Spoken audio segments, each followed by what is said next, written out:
অন্তর্বর্তী সরকার দীর্ঘদিন ক্ষমতায় থাকলে জনগণ মানবে না, তাই দ্রুত নির্বাচনের মাধ্যমে সরকার প্রতিষ্ঠা করতে হবে, এমন মন্তব্য করেছেন বিএনপি মহাসচিব মির্জা ফখরুল ইসলাম আলমগীর।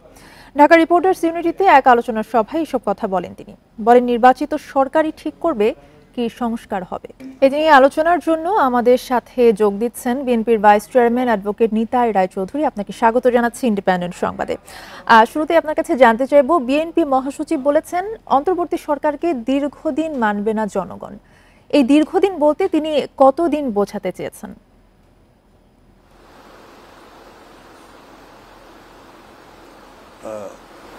ধন্যবাদ আপনাকে। এখানে আমাদের মহাসচিব, বিএনপি মহাসচিব যে বক্তব্য দিয়েছেন, এ বক্তব্য খুবই যুক্তিসঙ্গত এবং প্রাসঙ্গিক। কারণ বর্তমান সরকার হচ্ছে অন্তর্বর্তীকালীন সরকার। আগে একটা সরকার ছিল, সেই সরকারের পতন হয়েছে অভ্যুত্থানের মাঝ দিয়ে, ছাত্র জনতার গণ অভ্যুত্থানের মাঝ দিয়ে, এবং পরবর্তী একটা সরকারের কাছে তার ক্ষমতা হস্তান্তর করবেন। অর্থাৎ একটা অবস্থার থেকে অন্য ক্ষমতা গ্রহণ করেছেন, আর একটা অবস্থায় ক্ষমতা পরিত্যাগ করবেন। তো এই অন্তর্বর্তীকালীন সময়ে এই সরকারের মূল দায়িত্বটা কি? অন্তর্বর্তীকালীন সরকারের কতকগুলো গুরুত্বপূর্ণ বিষয়ে তারা সিদ্ধান্ত নিতে পারবেন না, কারণ সেখানে পার্লামেন্টের লাগে। যেমন আপনার অনেকগুলো যে সংস্কারের কথা আমরা বলেছেন, আমাদের মহাসচিব বলছেন যে এই সংস্কার, এই কাজটা হলো পার্লামেন্টের। আমাদের পার্টি থেকেও 29 দফার রাষ্ট্র সংস্কারের প্রস্তাব দেওয়া হয়েছে, বিভিন্ন দিকে সে কথাগুলো আছে। এখন প্রস্তাব দেওয়া হয়েছে, আমরা কেন বলি নাই যে এখনই আমরা এই সংস্কারগুলো চাই? কারণ ওই সংস্কারগুলো করতে গেলে একটা কনস্টিটিউয়েন্ট অ্যাসেম্বলি লাগবে। সে কনস্টিটিউয়েন্ট অ্যাসেম্বলি কনস্টিটিউশন সংবিধান কনস্টিটিউশনের সংশোধনী আনতে পারে। আর পার্লামেন্ট যদি যখন নির্বাচিত হয়, তখন আর কনস্টিটিউয়েন্ট অ্যাসেম্বলির প্রয়োজন হয় না।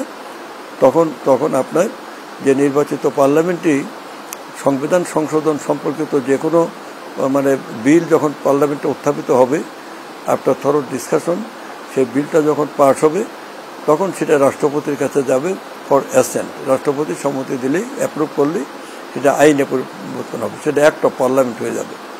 তাহলে এই যে এখন যে সমস্যাগুলো করছেন, সেই সমস্যাগুলোর জন্যও সমস্ত রাজনৈতিক দলের সাথে এখনই আলোচনা করা উচিত, এবং আলোচনার মাঝেই এই কথাগুলো বেরিয়ে আসবে যে রাজনৈতিক দলগুলো, অর্থাৎ পতিত যে স্বৈরাচার ফ্যাসিবাদ, তারা বাদে গণতান্ত্রিক আন্দোলন সংগ্রামী যারা ছিল, তাদের সাথে যেমনটা বলছিলেন আপনি, সংস্কারের কথা যেহেতু বলছিলেন, যত সংস্কার এই কাজে হাত দিয়েছে অন্তর্বর্তীকালীন সরকার, অনেকগুলো কমিশন গঠন করা হয়েছে, এতে আসলে কত দিনে নির্বাচন হবে বলে ধারণা করছেন?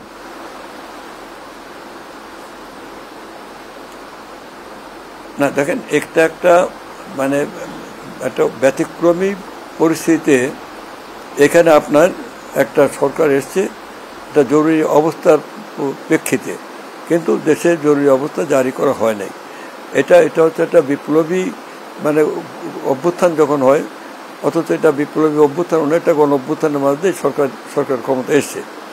অতএব এই সরকারের নির্দিষ্ট কোনো মেয়াদ নাই। যেমন আগে আমাদের কেয়ারটেকার সরকারের প্রভিশনে ছিল যে কেয়ারটেকার সরকার ক্ষমতা নেবে, একটা পার্লামেন্ট ডিজলিউশনের পরে, সরকারের পদত্যাগের পরে কেয়ারটেকার সরকার will take over, and within 90 days from the date of take over তারা ইলেকশন করে নির্বাচিত প্রতিনিধিদের ক্ষমতা দিয়ে যাবে।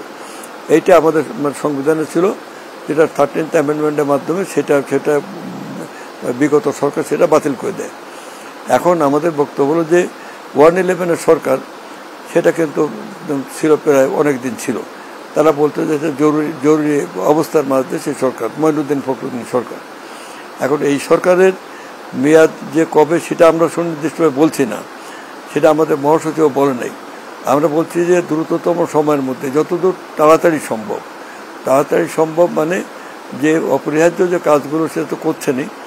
এর জন্য আমি মনে করি আমাদের পার্টির মূল বক্তব্যের বিষয়টা হচ্ছে যে ইমিডিয়েটলি গুরুত্বপূর্ণ রাজনৈতিক দল, আন্দোলন সংগ্রামের নিয়োজিত রাজনৈতিক দলগুলোর সাথে একটা সংলাপ করা উচিত, করে তারাই সেই রোড ম্যাপ অনুযায়ী এটা বলে দেবেন যে কী করতে হবে না করতে হবে, তাদের সাথে ডিসকাস করে এটা করতে হবে। এখানে আমাদের সাথে অন্য কোনো বিরোধ নাই, কিন্তু আমরা এই সরকারের সাথে আমরা যে কথাগুলো বলতে চাচ্ছি সেটা ন্যায়সঙ্গত কথা, মানে বিরোধিতা ছাড়াই আসলে সুষ্ঠুভাবে নির্বাচনটা আশা করছেন আপনারা। আপনাকে অসংখ্য ধন্যবাদ আমাদের সাথে যুক্ত হওয়ার জন্য।